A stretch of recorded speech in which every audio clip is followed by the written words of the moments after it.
My name's Greg Carnforth. I grew up in the Louisville, Kentucky area, live in southern Indiana now, and I'm president of Chester Pool Systems. Chester is a commercial swimming pool builder and designer, contractor, and we specialize. In fact, all we do are stainless steel pools that are fabricated specifically for either rooftops or lofted positions in buildings, no in-ground stuff. So we're considered a specialty contractor. We work as a sub most times, and probably 80% of our business these days is in the five boroughs in New York or up and down the Jersey side, Hoboken, Jersey City, all that seems to be booming. And we've always carried a lot of work in New Orleans. They like their rooftop pools down there. So Yeah. been in the business. Oh, I'm 67 years old, I think, and been in the business for about 35 years. wow. Okay. How did you find yourself in this business? Well, I basically have two partners, Bob and John Ewell, that started a company named Century Industries 45 years ago.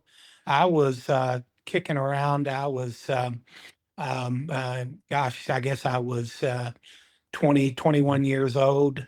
I planned on being I grew up in auto racing, local stock car racing and things like that. Family was involved, and I sold programs at the local speedway and worked on through and hung around the guys building the cars and was involved in that. And I'd planned on being NASCAR crew chief. That was going to be my lot in life. Worked at a local speed shop for a couple of years and really was on the right path and happened to talk with the guy. Harry Hyde is the Days of Thunder. They made the Hmm. movie after him. He's a local NASCAR builder and hero. He's since passed. He was in our shop, and I asked him one day. I said, Harry, how do you get on a team? You know, one of the NASCAR teams is a helper. And he said, well, I can get you on, but the first thing you need to do is move to the Carolinas. And me being, pretty damn naive, I'll be honest with you, I had no idea you had to move to do that. I thought it was just kind of a weekend gig, and like the local racing was. And I had a girlfriend at the time, who's my former wife, and the prospect of moving just wasn't in the plans. So that scuttled that, and so I looked for we were racing locally, so I looked for another gig, and this Bob and John Ewell were starting a concession trailer company, and they were looking for general shop help, and so I hooked up with those guys, and we built Century Industries, which was built fair concessions and mobile trailers and things. And then we ended up building bleachers and stages along with those. So we had some of the same reps as this Chester Pool Systems company. They were in Ohio, and I'm moving around pretty quick, but roundabout way, we had some of the same sales reps, and Chester was going out of business. And we ended up buying Chester, and I took over the day-to-day operations of that. We moved them to Southern Indiana, and that was going to be a temporary gig. And yeah, that was 37, 38 years ago. So Hmm. Wow. Okay. Yeah, it's crazy where life takes us, right? it really is. I still stayed involved in auto racing for years and building street rods and aircraft and things like that. So I like building things. But being involved in high rises and as a sub to some really large general contractors, and we're they bring us in for the design for these aquatic facilities.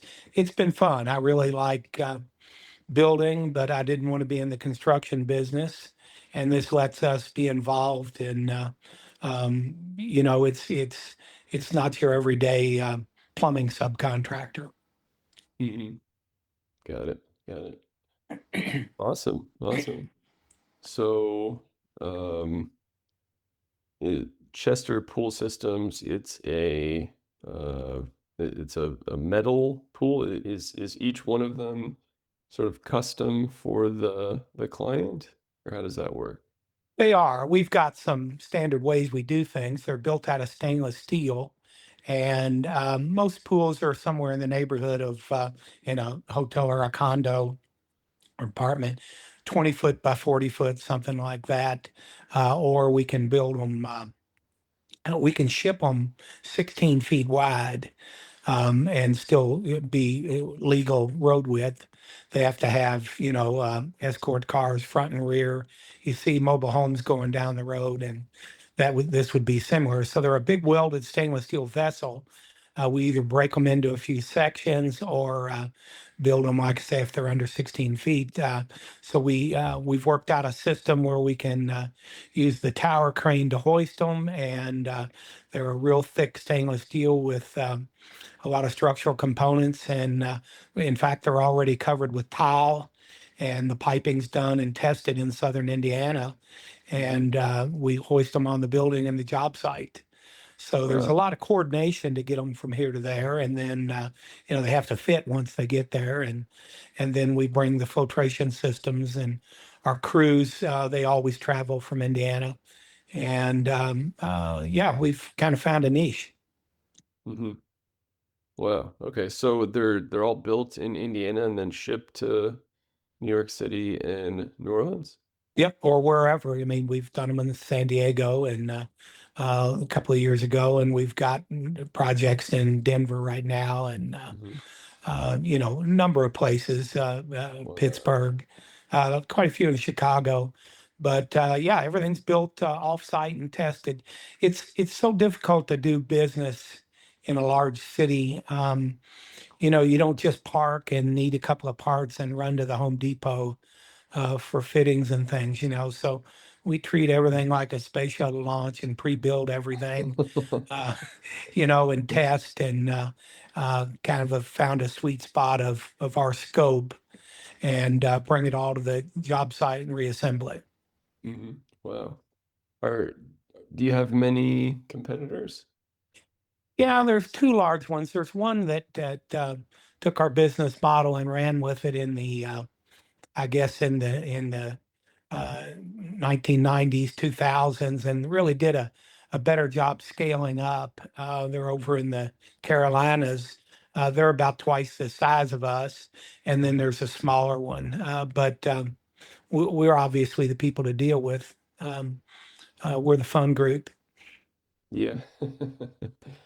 Well, you guys sound more focused on the craft, and you've been doing it for longer, and you're the master of what you're doing here.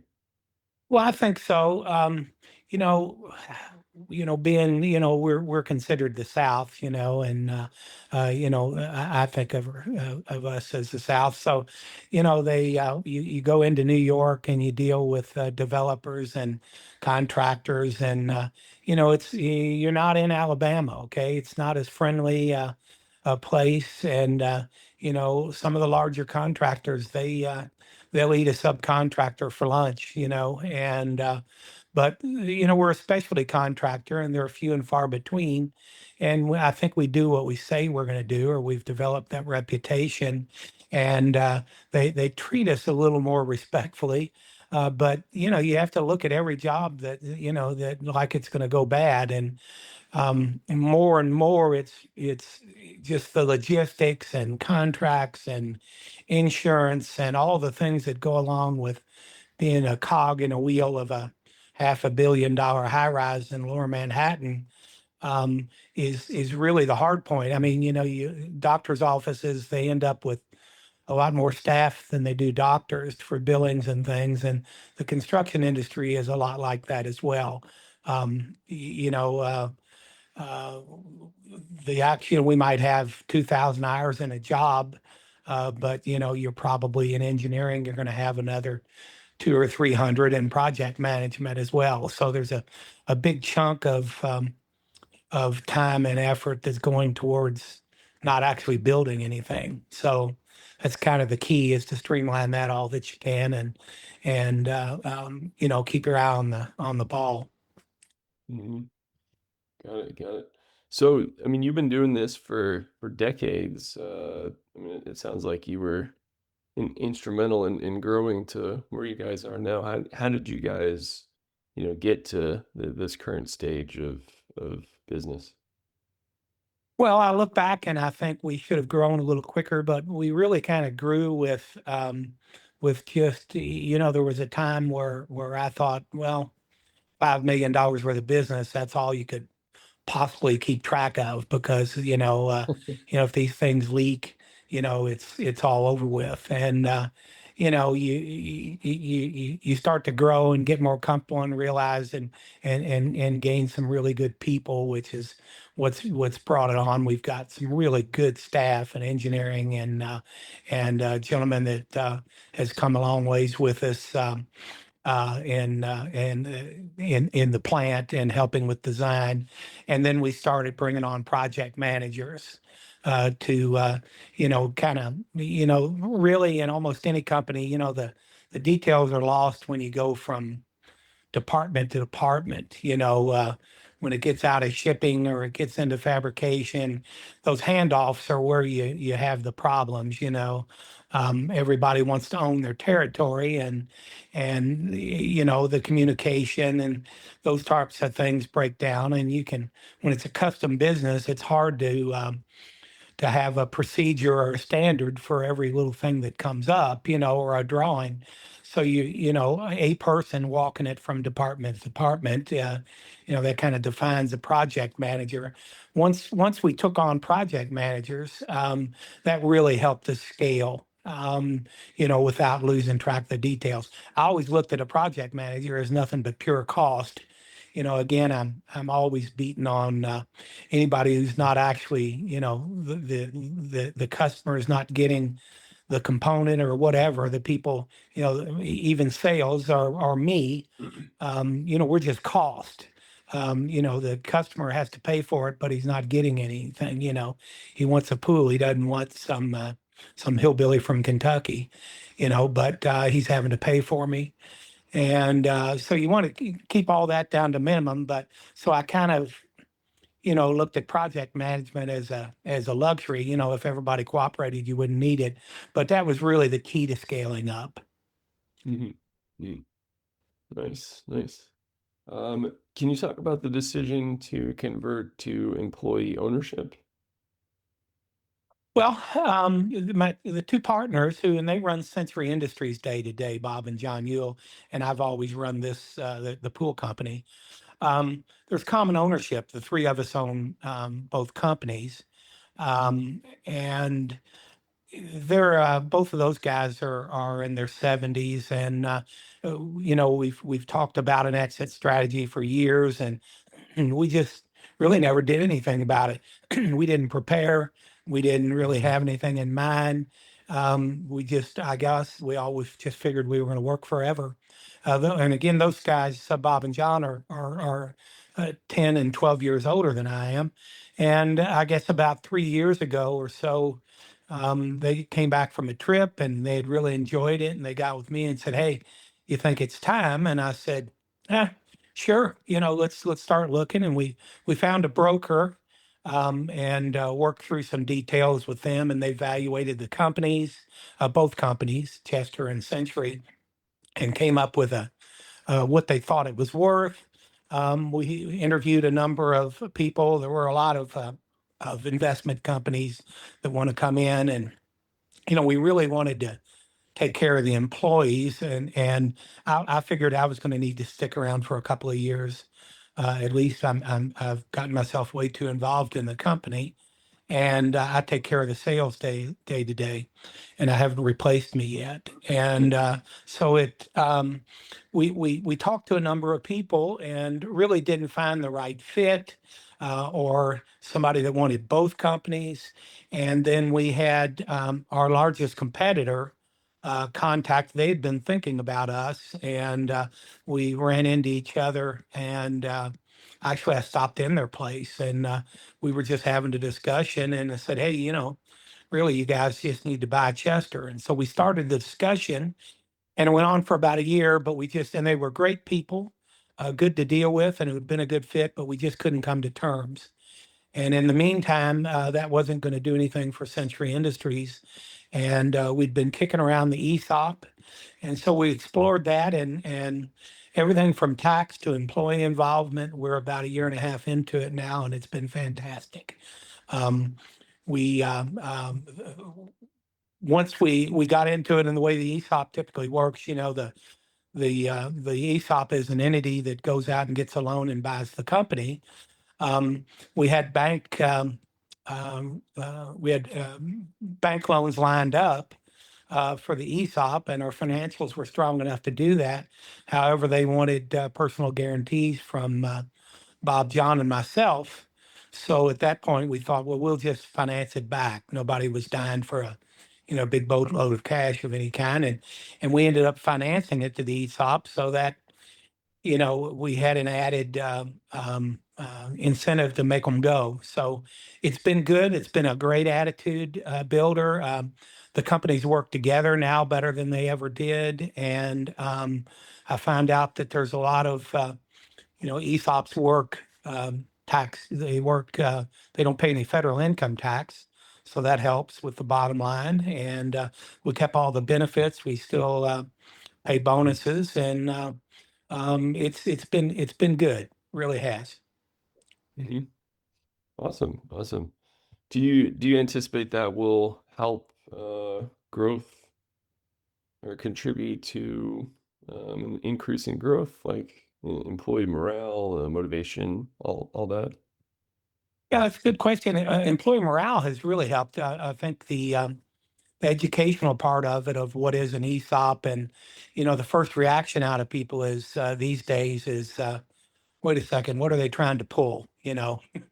Um, the ownership, myself, Bob, and John, we've always been intimately involved in the business. We don't take long vacations and things like that, and I think we're part of the work ethic. Um, but now that we've explained what the ESOP is and that it's in everybody's interest to make it go. And it really has been a morale boost for the bulk of the people.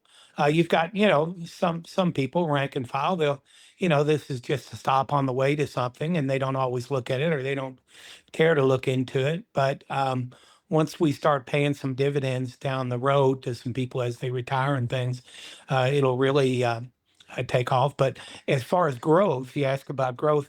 Yeah, once you've established the companies as an ESOP, there's a parent company here that owns both ESOPs. You can buy other companies and convert them to ESOPs, and I could see that as a way for the companies to grow and expand and have more opportunities for all the employees or whoever we acquired, as an ESOP. Hmm. Got it, got it. Um, so I wanna shift focus to the like how the business works. So is most of your business from install or maintenance or both? It's all install. It's all fabrication install. We don't do any Don't do swimming any pool maintenance. Okay. We don't have any private. There's a couple of Manhattan penthouses and things like that were a private sale, and one in Boston. But otherwise, these are all commercial, apartments and hotels and condos. And they would have a service provider in whatever city to take care of chemicals and maintenance. We make repairs over the years as things change. They'll need upgrades of, codes change and things. So anything that took welding and fabricating, we'll do. Excuse me. So this is all new construction, and 99% of it, and installs. So, and we whatever we build, we install with our own crews. We try not to use subcontractors any more than is necessary. Got it, got it. That makes sense. And how do you find clients? Well, we've got a good website. So, you search rooftop swimming pools, we should come up. Um, our stainless steel pools, we should come up up in the near the top. But it's funny. You'd think New York contractors or Chicago contractors, it's a cutthroat business, but it's really a small town when it comes to builders up there. They all know one another. People move around a lot. You take a job superintendent or a chief engineer or people like that, the trades, they move around as jobs start and stop and finish. And there's a lot of poaching, especially these days. So word of mouth, most of the leads come in on my cell phone. Um, or somebody calling the office that they got our number from somebody, and or they saw an ad that had a rooftop pool and they found out who it was. And yeah, we don't do any formal advertising, any trade shows, strictly website and word of mouth. Hmm. Wow. Um, that's awesome. Um, Great. All right. Well, we are coming towards the end of our time together. I have one final question for you. It is an open-ended question. You can take it in any direction that you like. I encourage you to, take a second to think about this before you answer it. It is the name of the show. The question is, what are you working towards? It's a good question. I guess I've always, like the kids, every day's a school day. I've got a lot of outside interests.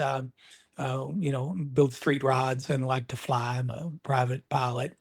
Um, like Formula One racing and travel with my wife. So what I'm working towards is handing off the company in good hands. I'd like to see it grow and continue and take it, a lot further than I could take it. I think I've mentored a number of really good people and still are that should be able to take this and run with it and make a good living. Hmm. That's amazing. That sounds like a good time ahead. All right. Great. Well, Thank where you. can my audience find out more about you and everything you're working on? Well, chesterpools.com and sensoryindustries.com are both of our websites. We've got a parent company, CNC Manufacturing, that owns the ESOP in both companies. But yeah, and there's a lot of our projects on there, and it kind of explains how we operate and our standard scope of work at both companies. Hmm. Awesome. We will link those in the show notes. Greg, thank you so much for taking the time. It was a real pleasure to talk with you. You guys, you just sort of effortlessly do this incredibly complicated and difficult task that takes incredible engineering feats to accomplish. And you're working with some incredible builders and contractors out there. So this is a really cool business. I just the adventure of getting the finished pool from Indiana to New York and New Orleans must be a freaking movie every time. That's part of it, no doubt. There's it all has to be there at the same time with the crew, and the crane has to be available, and there's hiccups, and it all sounds good when the guy in charge is talking about it. So I mean, we have our problems like everybody, but we really try to dot the I and cross the T's before it leaves, and that's been half the battle. So Mhm, a lot of good helpers, and the guys working in the field. mhm. Yeah, incredible. So yeah, Greg, thank you so much again, and we'll definitely talk again, my friend. I appreciate you having me. All right, and to all of our listeners out there, thank you so much for tuning in, and keep on growing out there, everybody. See ya.